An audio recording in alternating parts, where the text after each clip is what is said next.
Hello friends, हम लोग railway RRB NTPC और ग्रुप डी के एग्जाम्स को सॉल्व कर रहे हैं। हमारा ये प्रैक्टिस नंबर 10 है। ठीक है, इसके पहले हम लोग प्रैक्टिस नंबर 9 तक एक तरफ से सॉल्व कर चुके हैं। आइए देखते हैं आज का पहला प्रश्न। ठीक है, लिखा है ए 45,000 रुपये से एक व्यवसाय शुरू करता है और बाद में बी 30,000 रुपये के साथ जुड़ जाता है। यदि वर्ष के अंत में लाभ को 2:1 के अनुपात में विभाजित किया जाता है तो बी कब शामिल हुआ। ठीक, अब हमसे ये प्रश्न है, ये सवाल पार्टनरशिप का, ये सवाल आरआरबी एनटीपीसी में अक्सर आता है और ग्रुप डी में भी आता है। ग्रुप डी को अब छोटा मत समझिए, उसमें भी कठिन सवाल आते हैं। तो चलिए देखते हैं कैसे हल करेंगे। दो व्यक्ति हैं ए और बी। ठीक है, सबसे पहले अगर हम बात करें, अगर हम कोई सूत्र बताएं तो पार्टनरशिप यानी साझेदारी के जो सवाल होते हैं उनमें एक ही सूत्र काम करता है। क्या कि उनमें ये देखा जाता है कि लाभ कैसे निकला। मतलब दो व्यक्ति होते हैं, दो या तीन, कितने भी व्यक्ति होते हैं, कुछ कुछ धन लगाते हैं जिसको निवेश कहा जाता है, और कुछ समय तक लगाते हैं। वो तीनों या चारों जो भी होंगे, जितने भी होंगे, बराबर समय के लिए भी लगा सकते हैं और कम ज़्यादा समय के लिए भी लगा सकते हैं। तो बाद में जो लाभ निकल के आता है वो निकल के आता है लाभ बराबर निवेश गुणे समय। इस फार्मूले को ध्यान में रखना है। ठीक है, निवेश गुणे समय। चलिए देखते हैं सवाल। ए अनुपात बी कितना दिया है, ए 45,000 का पैसा लगाता है, 45,000, और बी कितना लगाता है 30,000, 30,000। तो ठीक है, उसके बाद यदि वर्ष के अंत में, ये रहा निवेश, ठीक है, इन्वेस्टमेंट। ठीक है, अब आ जाओ टाइम। टाइम है वर्ष के अंत में, वर्ष का अंत का मतलब एक वर्ष, तो गुणे एक और ये भी एक। ठीक है, तो क्या हुआ, इनका जो लाभ का अनुपात है वो 2:1 है। तो प्रॉफिट कितना आया, 2:1 आया। ओके, माना जाता है यदि वर्ष के अंत में लाभ को 2:1 के अनुपात में विभाजित किया जाता है तो बी कब शामिल हुआ। हाँ, उस देखो, बी 30,000 रुपये के साथ जुड़ जाता है, बाद में भी जुड़ता है 30,000 के साथ। ठीक है, तो यानी बी हमको नहीं पता था कब जुड़ा है, लेकिन बी मान लेते हैं वो टी समय तक के लिए जुड़ा हुआ। ये 1 साल के लिए जुड़ा है, ये टी समय तक के लिए जुड़ा है। ठीक है, ए पूरे साल रहा, ए पूरे साल 45,000 लगा के रहा, लेकिन बी 30,000 लगाया लेकिन कुछ समय बाद जुड़ा हुआ है। तो ये हमको बताना है, हमें बताना है कि बी कब शामिल हुआ। ठीक, देखो 45,000 से 45,000 के तीन जीरो कट जाए, 15 × 3 = 45, 15 दूनी 30। अब देखिए, हमने बताया लाभ बराबर निवेश गुणे समय, यानी 2/1 किसका, लाभ का। 2:1 था तो 2/1 लिख दिया, बराबर निवेश गुणे समय, निवेश गुणे समय, 3 एकम 3 बटे समय 2 का टी में गुणा 2t। ठीक है, तो इस तरह से 2 दूनी 4t बराबर 3 एकम 3, तिरछा गुणा होगा ना, तो t बराबर आ गया 3/4 वर्ष। मतलब 3t कितने वर्ष तक रहा है, 3/4 वर्ष तक रहा है। लेकिन यहाँ पे ऑप्शन में जो देखो 6 महीना, 12 महीना, 9 महीना, 3 महीना दिया हुआ है, तो इसी को हम चेंज कर लेंगे वर्ष को महीना में। 3/4, एक वर्ष में कितने महीना, 12 महीना, तो 12 से गुणा कर दो, 3 त्रिक को 9, तो 9 महीने, 9 महीने तक बी शामिल रहा है। ठीक है, ये जो समय निकला है कि हमने इसको शामिल किया ए को 1 वर्ष तक, ये शामिल रहा टी समय तक, तो टी समय मतलब 9 महीने तक तो शामिल था। लेकिन पूछा क्या जा रहा, और बी 30,000 रुपये के साथ जुड़ जाता है यदि वर्ष के अंत में लाभ को 2:1 के अनुपात में विभाजित किया जाता है तो बी कब शामिल हुआ। बी 9 महीने तक शामिल रहा। ठीक है, तो शामिल कब हुआ होगा, 1 साल बाद देखा गया, मतलब वो शुरुआत के 3 महीना नहीं रहा ना, तो शामिल रहा, शामिल रहा 9 महीना शामिल रहा, लेकिन कब, 3 महीने बाद, 3 महीने बाद वो आके शामिल हुआ। क्योंकि ऑप्शन देखो, ये ऑप्शन दिया 3 महीने बाद, ऑप्शन में कहीं ये नहीं दिया कि कितने दिन तक शामिल रहा, ये दिया है कि कितने महीने बाद शामिल रहा। ठीक है, किसी तरह का डाउट हो, किसी तरह का कोई भी समस्या है, कमेंट में बताइए, मैं उसको जरूर सुधारूंगा। ठीक है, देखिए इसी तरह का अगला सवाल। ए ने 75,000 रुपये के निवेश के साथ एक व्यवसाय शुरू किया और 5 महीने बाद 80,000 रुपये के निवेश के साथ बी भी इस व्यवसाय में शामिल हो गया। 1 वर्ष के बाद उन्हें 40,000 4,08,800 रुपए का लाभ प्राप्त होता है। ए और बी का हिस्सा कितना होगा ये बताना है, ठीक है। फिर वैसा ही सवाल है, चलो शामिल करते हैं। एक तरफ ए है, एक तरफ बी है। ए कितना निवेश करता है? 75,000, तो 75,000 1 2 3। बी कितना निवेश करता है?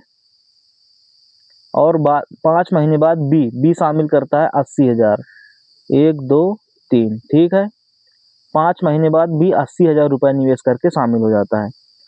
तो अब देखिए ध्यान से, 1 वर्ष के बाद उन्हें इतने रुपए का लाभ मिलता है, तो ए और बी का हिस्सा ज्ञात करो, ठीक है। तो ये तो रहा समय, वो मतलब निवेश, ठीक है, हमने निवेश देखा। इसको काट सकते हो तो काट दो, 3 जीरो से 3 जीरो काटो, 5 से काटो, 25 त्रिक को 75, और नहीं 5 से काटा, 15 पचे 75, ठीक है। 15 पचे 75, 16 पंचे 80। तो निवेश का अनुपात आ गया 16, 15 अनुपाते 16, ठीक। अब समय देखो, और 5 महीने बाद 80,000 रुपए के साथ बी शामिल हुआ, तो बी कितने दिन तक शामिल हुआ? 5 महीने के बाद। इधर हम महीने लिख रहे हैं, ठीक है, 5 मंथ, ठीक। और इधर देखो, 1 वर्ष के बाद देखें तो ए के बारे में कितना बताया गया? कुछ नहीं बताया, मतलब वो पूरे 12 महीने शामिल रहा, क्योंकि इधर महीना लिख रहा है तो इधर भी महीना का लिखो, 12 मंथ, ठीक है, 12 मंथ तक शामिल रहा। कुल लाभ इतना हुआ, तो ये समय हो गया, देखो ये समय का रेशियो हो गया। अब उसका निकालो टोटल लाभ का रेशियो, तो लाभ बराबर कितना आ जाएगा? निवेश गुणे समय। पहले कुछ कट सकता है तो काट देते हैं हम लोग, देखो 5 से काटा, 5 3 15, 4 3 12, 4 चौक 16, तो 3 त्रिक को 9, अनुपाते 5, यहाँ से कटेगा 4 एकम 4, तो 9 अनुपाते 4 आया। तो कुल लाभ कितना हो गया? टोटल 9 4 13, ठीक है। लेकिन प्रश्न कह रहा है 13 नहीं हुआ है, कितना हुआ है?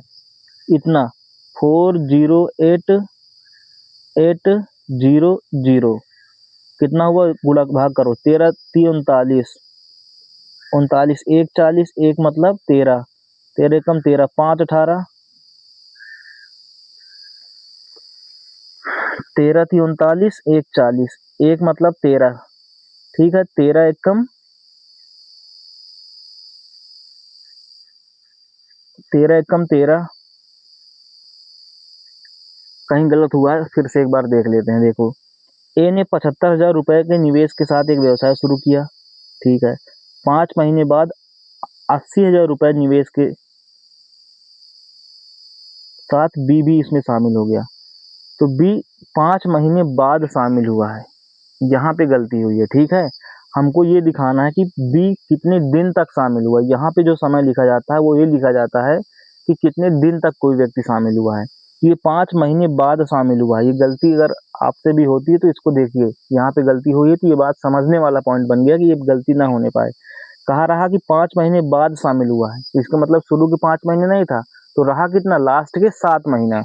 तो यहाँ पे हमें 7 लिखना पड़ेगा, ठीक है, जो 5 लिखे थे, शामिल हो जाता है। 1 वर्ष के बाद उन्हें इतने रुपए का लाभ होता है, तो ये 12 महीने तक शामिल रहा, ये 7 महीने तक शामिल रहा, ठीक। अब ध्यान से थोड़ा सा करते हैं फिर से।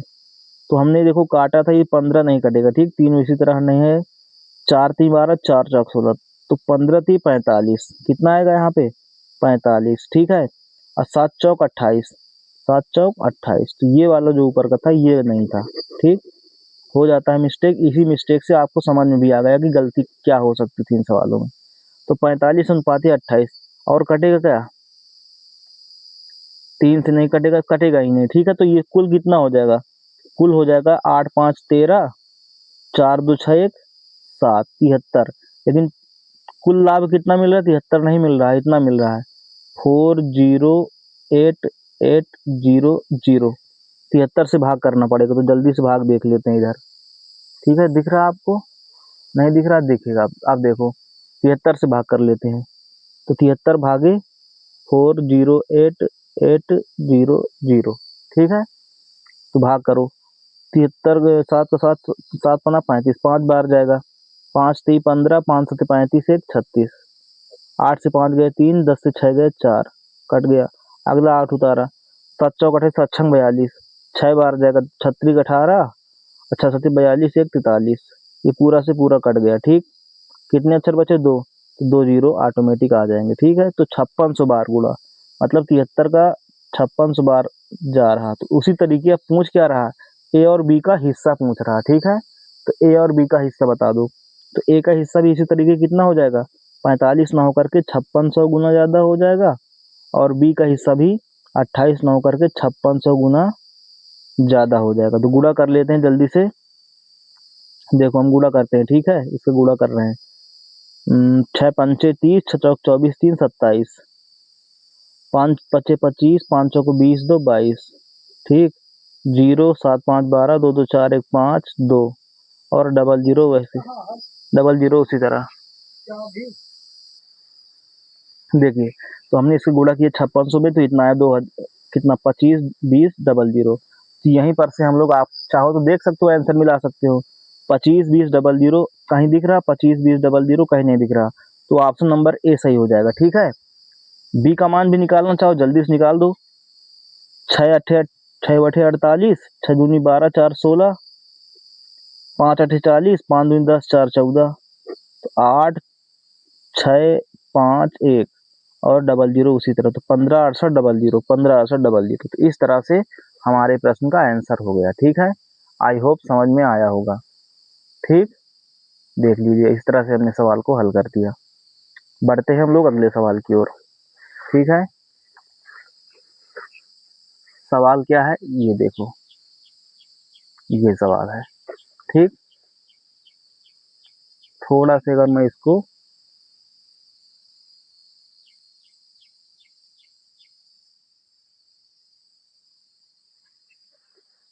ठीक है, अब देखिए पूरा सवाल दिखेगा आपको। ठीक है, क्या लिखा है, ए और बी क्रमशः 25,000 रुपए और 50,000 रुपए की धनराशि के साथ एक कंपनी में 1 वर्ष के लिए साझेदारी की शुरुआत करते हैं। ठीक है, तो उसी तरह का सवाल है साझेदारी वाला। ठीक, 7 महीने बाद 30,000 रुपए की धनराशि के साथ सी उनके साथ साझेदारी में शामिल हो जाता है, और 9 महीने बाद ए अपना योगदान धनराशि वापस ले लेता है, यह मानते हुए कि वर्ष के अंत में कुल लाभ 3900 रुपए है। तो उस लाभ में सी का हिस्सा ज्ञात कीजिए। ठीक है, अब देखते हैं हम इसको कैसे हल करेंगे। तो अब की 3 लोग हैं, ए है, बी है और सी है, 3 लोग हैं। ए क्रमशः 25,000, तो ए ने 25,000 लगाया, 1 2 3। बी कितना लगाता है, 50,000, 1 2 3 4। और सी कितना लगाता है, एक के साथ एक कंपनी में 1 वर्ष के लिए। तो ये दोनों कितने कितने दिन तक है, 1 वर्ष का, उस समय बाद में देखेंगे। 7 महीने बाद 30,000 रुपए की धनराशि के साथ सी उनके साथ शामिल हो जाता है। सी कितना लगाता है, 30,000, 1 2 3 4। ठीक है, ये तो रहा निवेश, इन्वेस्टमेंट। ठीक है, अब टाइम आ जाओ, टाइम कितना है, ये दोनों 1 वर्ष के लिए, ए और बी क्रमशः इतने रुपए लगाकर कंपनी में 1 वर्ष के लिए साझेदार की। तो ये 1 वर्ष का मतलब क्या लिख सकते हो, 12 महीना। ठीक है, ये भी 12 महीना। अब 7 महीने बाद, मतलब 7 महीना बीत चुका, 7 महीने तक सी का 1 भी रुपया नहीं था। लास्ट के 5 महीना, क्योंकि 12 महीना में कितने बचे, 7, लास्ट के 5 महीना, तो 7 महीने बाद मतलब ये कितना लगाता है, कितने दिन तक लगाता है, 5 महीना तक 30,000 रुपए लगाता है, साझेदारी में शामिल हो जाता है। और 9 महीने बाद ए अपना योगदान वापस ले लेता। तो एक बात समझो, 9 महीना बाद ए ने शुरुआत से 9 महीने तक लगाया और वो अपना पैसा वापस ले लिया, तो मतलब ए 12 महीने तक नहीं रहा टोटल, केवल 9 महीने तक रहा। अरे 9 महीना बाद वापस ले लिया, अब लास्ट के 3 महीने इसने 1 भी रुपया नहीं लगाया, मतलब शुरुआत से कितने दिन तक पैसा लगा इसका, सिर्फ 9 महीने तक लगा। ठीक है, तो ये शुरुआत में तो एक साल तक की बात किया, लेकिन 9 महीने बाद अपना पूरा पैसा वापस ले लिया, मतलब इसका पैसा सिर्फ 9 महीने तक लगा रहा।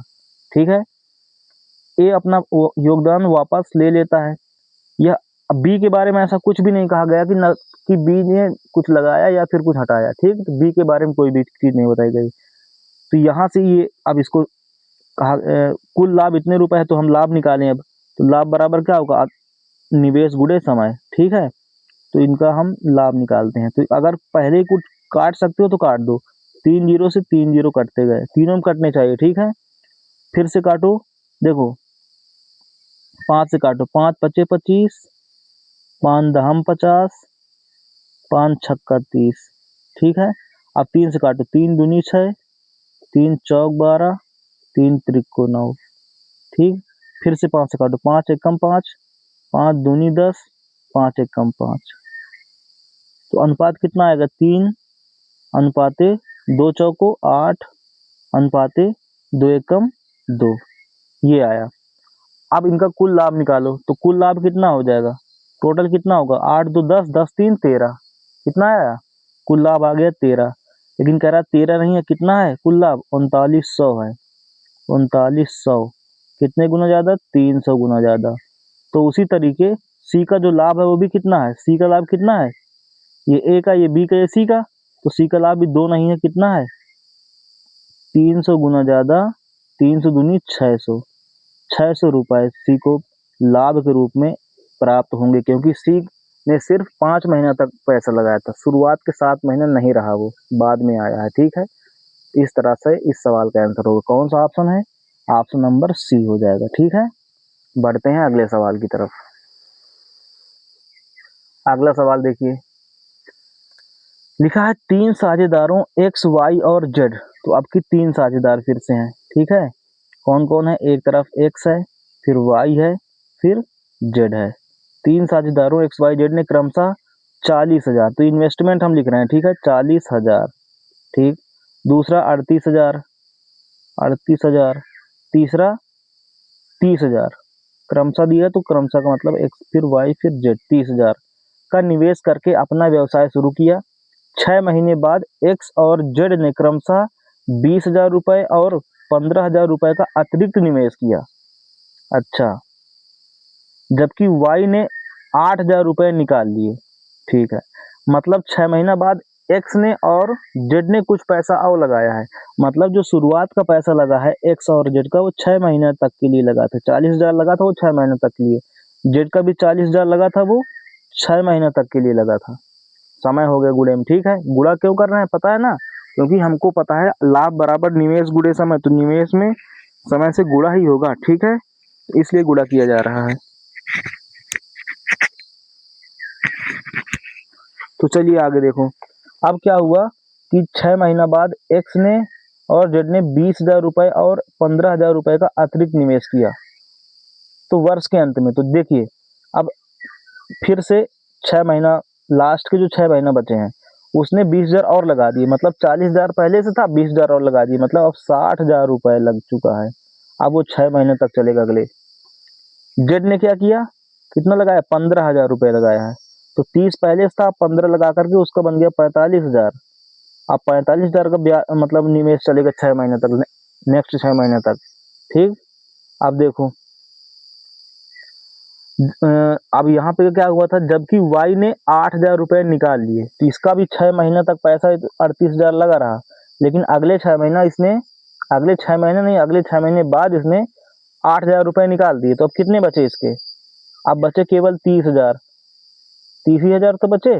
अब 30,000 का ब्याज मतलब इसका निवेश 6 महीने तक चलेगा। अब इसका 30,000 जो बचे वो लास्ट के 6 महीने 30,000 का इसको इन्वेस्टमेंट मिलेगा।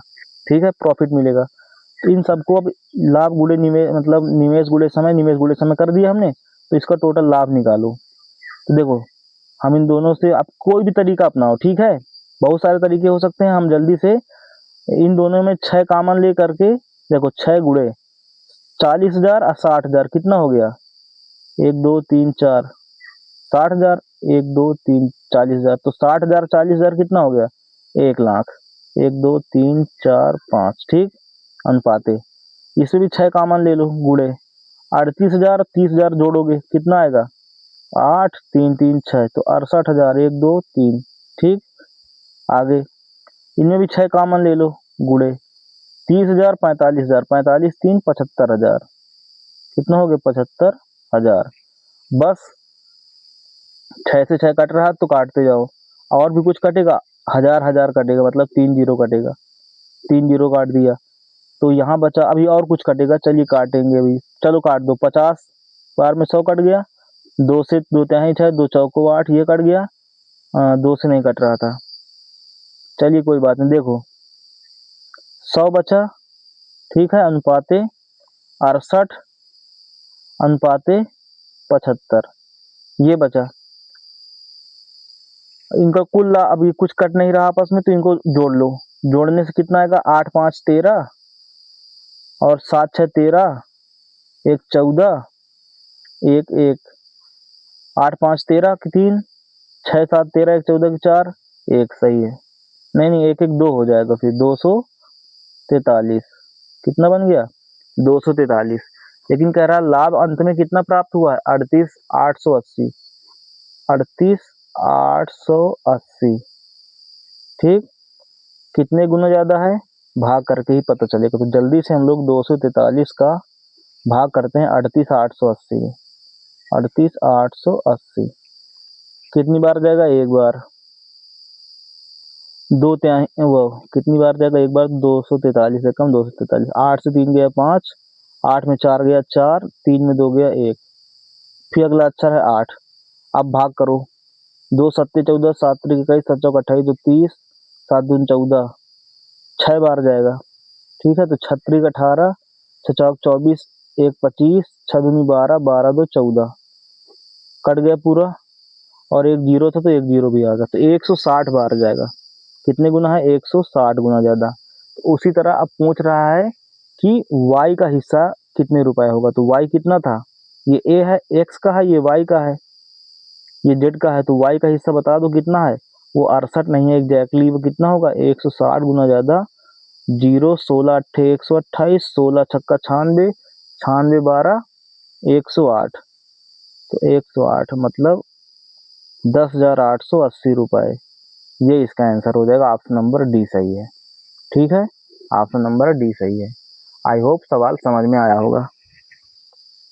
अब बढ़ते हैं हम लोग अगले सवाल की ओर। ठीक है, देखिए अगला सवाल ये है, प्रश्न नंबर 5वां।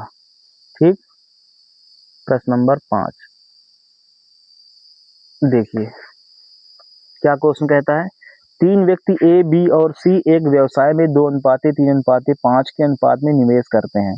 तो 3 व्यक्ति हैं, ए बी और सी, ए अनुपाते बी अनुपाते सी, इनका अनुपात का निवेश ही दिया है, निवेश का अनुपात दिया है, मतलब पहले ही दे रखा है। ठीक है, यह निर्णय लिया कि लाभ का 9% दान में दे देंगे। जो लाभ आएगा उसका केवल 91% ही बांटेंगे, 9% तो दान में देंगे।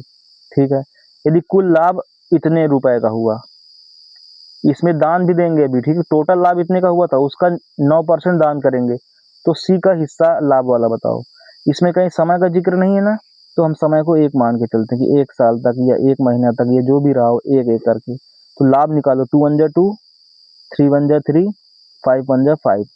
तो अब इनका लाभ निकालो, जोड़ो, 5 3 8 8 2 10, कितना आएगा, 10।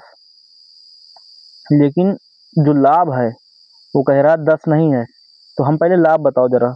2 50, 1 2 3, इसका 91% ही वो लोग बांटेंगे। तो 91%, 91/100, क्यों, क्योंकि 9% तो दान कर दिया ना। तो 1 2 1 2, तो यहाँ पे बताओ लाभ 10 नहीं है, कितना है, गुणा करके बताओ। 25 से कम 25, ठीक है, 25 नहीं है, 225, 225 में 2 जोड़ो, 227। ठीक, कितने गुना ज्यादा, एक बार से 10 कटेगा सिर्फ, तो ये आएगा 22,75,000, 22,75,000 गुना ज्यादा।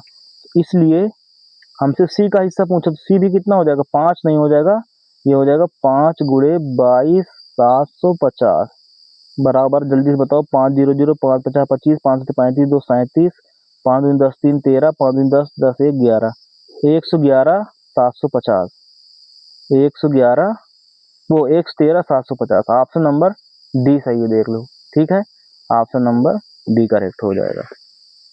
ठीक, जो भी समस्या बताइए कमेंट में, उसको फिर से एक्सप्लेन करूंगा जरूर, कमेंट आप करिए। पर बढ़ते हैं अगले सवाल पर। अब प्रश्न नंबर 6वां। ठीक है, देखिए प्रश्न 6वां क्या कहता है। काफी सवाल हैं वैसे आज, चलिए देखते हैं। अच्छा सवाल है फिर भी। किसी व्यवसाय में एक कामकाजी साझेदार है और बी एक स्लीपिंग साझेदार है। ये कैसे भी हमको इससे मतलब नहीं रहता। ठीक है, एक तरफ ए है और एक तरफ बी है, बस हम इतना जानते हैं। ए ने 30,000 रुपए का निवेश किया और बी ने 50,000 रुपए का निवेश किया। चलो लिखते हैं इनका निवेश। ए ने किया है 30,000, 1 2 3 4, बी ने कितना किया है 50,000। तो 1 2 3 4। ए को व्यवसाय के प्रबंधन के लिए लाभ का 20% प्राप्त होता है और शेष को उनकी पूंजी के अनुपात में विभाजित किया जाता है। 10,000 रुपये के लाभ से बी को क्या मिलता है? अच्छा, मतलब बात ये हो रही है कि जो लाभ मिलेगा उसका 20% ए को अलग से दिया जाएगा, क्योंकि वही ध्यान रखता है पूरा, उसकी मजदूरी मान के चलो, वही काम करता है तो उसको अलग से मजदूरी दी जाएगी। लेकिन जो 80% बचेगा उसको फिर दोनों में साझा के हिसाब से बांटा जाएगा। ठीक, तो ये बताया जा रहा है। तो काटते हैं इसको, काटो जरा। ए ने 30,000 निवेश किया, 3 जीरो से 3 जीरो, 4 जीरो, चारों जीरो कट गए। ठीक है, तो इनका अनुपात आ गया निवेश का 3:5। ओके। ए को व्यवसाय के प्रबंधन के लिए लाभ का 20% प्राप्त होता है और शेष पूंजी को उनकी पूंजी के अनुपात में, समय नहीं दिया था, समय से गुणा करोगे तो वही आएगा, मतलब 3:5 ही रहेगा। उनकी पूंजी के अनुपात में व्यय किया जाता है 10,000 रुपये का लाभ। तो एक बात बताओ, 10,000 रुपये का तो टोटल लाभ हुआ, ठीक है, उसका 80% ही तो दोनों में बांटेंगे। 10,000 रुपये के लाभ से बी को क्या मिलेगा? तो वही 80% बांटो इनका, तो 80/100, जीरो जीरो कटा, तो 8 कम 8, 8,000 रुपया कितना आएगा? यानी 8,000 रुपया दोनों के बीच बांटा जाएगा। तो 5 3 ये कितना है 8, तो 8 नहीं है लेकिन एग्जैक्ट कितना है 8,000 है। कितने गुना ज़्यादा? 1,000 गुना ज़्यादा। तो बी को क्या मिलेगा? इसी तरह बी को क्या मिलेगा? गुणे 1,000, मतलब 5,000 रुपये। बी को कितने रुपए मिलेंगे लाभ के रूप में? 5,000। ऑप्शन नंबर बी सही है। ठीक है, ऑप्शन नंबर बी सही है। बढ़ते हैं अगले प्रश्न की ओर। प्रश्न नंबर है अगला 7वां नंबर। देखिए, अब यहाँ पर से सवाल चेंज हुए। ठीक है, 5 लड़कों का औसत इतना कामा इतना कामा इतना कामा इतना और इतना दर्ज किया जाता है। औसत मतलब 5 लड़कों का वजन अलग अलग इतना निकाला गया। सभी 5 लड़कों के औसत वजन की गणना कीजिए। तो हम लोगों ने पढ़ा है ना, औसत बराबर क्या होता है? औसत बराबर होता है पदों का योग, पदों का योग बटे पदों की संख्या, पदों का योग बटे पदों की संख्या। ठीक, तो निकाल दो औसत, सिंपल है, जोड़ेंगे इनको हम। ठीक है, देखो दशमलव हम लास्ट से जोड़ते हैं जल्दी से। 5 5 10, 2 12, 3 15, 5 20, हासिल आया 2। 4 2 6, 7 7 14, 14 5 19, 19 1 20, हासिल आया 2। 2 4, 4 8, 4 12, 8 20, 20 5 25, हासिल आया 2। 2 4, 2 6, 2 8, 2 10, 2 12, 125.00 बटे इनकी संख्या कितनी है? 1 2 3 4 5। तो 5 से भाग कर दो, 25 पंचे 125, मतलब 25 आंसर हो जाएगा। ऑप्शन नंबर डी सही है। ठीक है, आसान सवाल था, आना चाहिए सबको। अब देखिए अगला सवाल, सवाल नंबर 8वां। ठीक है, सवाल नंबर 8वां।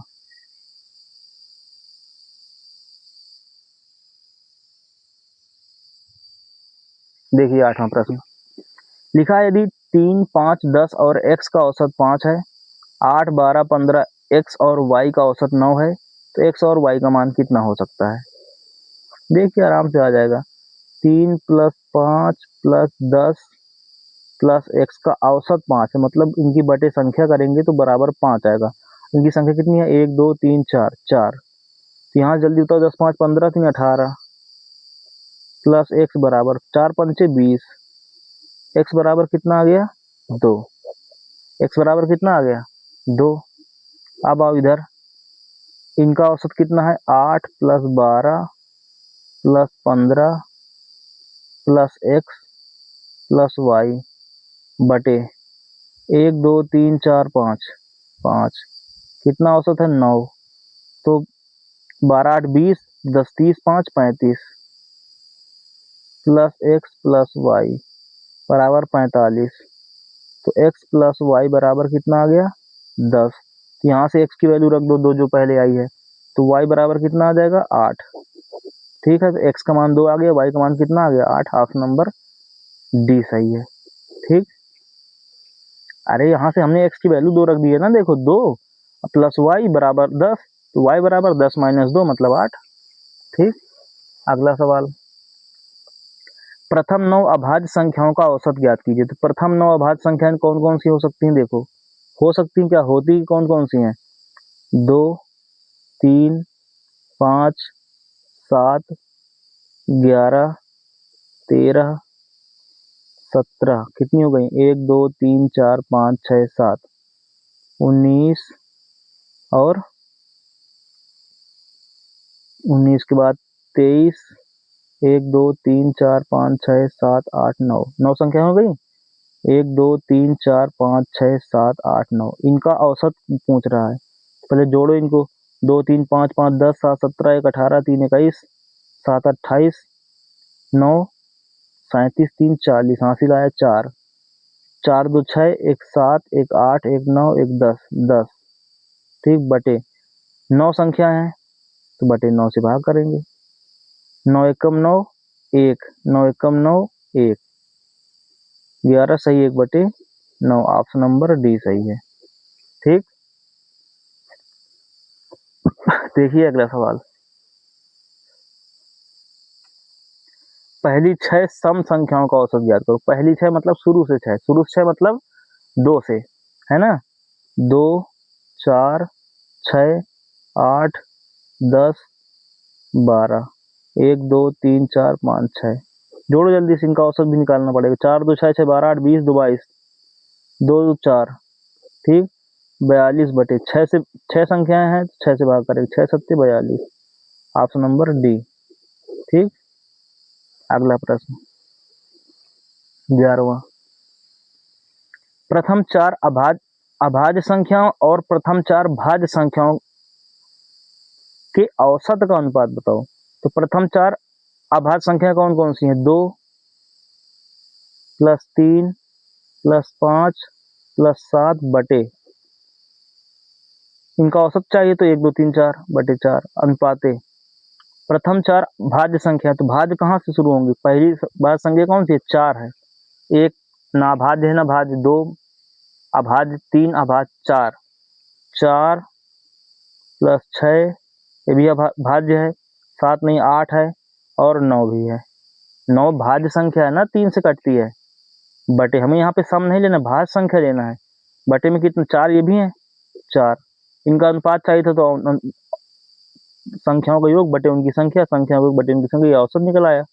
अनुपात में कह रहा तो अनुपात लगा दिया, 4 से 4 कटेगा ना अनुपात में, 3, 2, 5, 5, 10, 7, 17 और 6, 4, 10, 8, 18, 9, 27, यही अब कटेगा नहीं, ये कटेगा नहीं, भाज्य संख्या 17, तो 17 अनुपात 27, कहीं ऑप्शन दिख रहा, हाँ ऑप्शन नंबर बी सही है।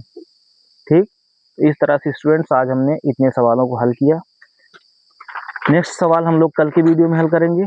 ठीक है, कैसा लगा मेरा प्रयास, किसी सवाल को समझने में कोई दिक्कत हो, कोई समस्या हो, कमेंट में जरूर बताइए, फिर मिलते हैं हम लोग नेक्स्ट क्वेश्चन में। ठीक है, तब तक लिए जय हिंद, जय भारत।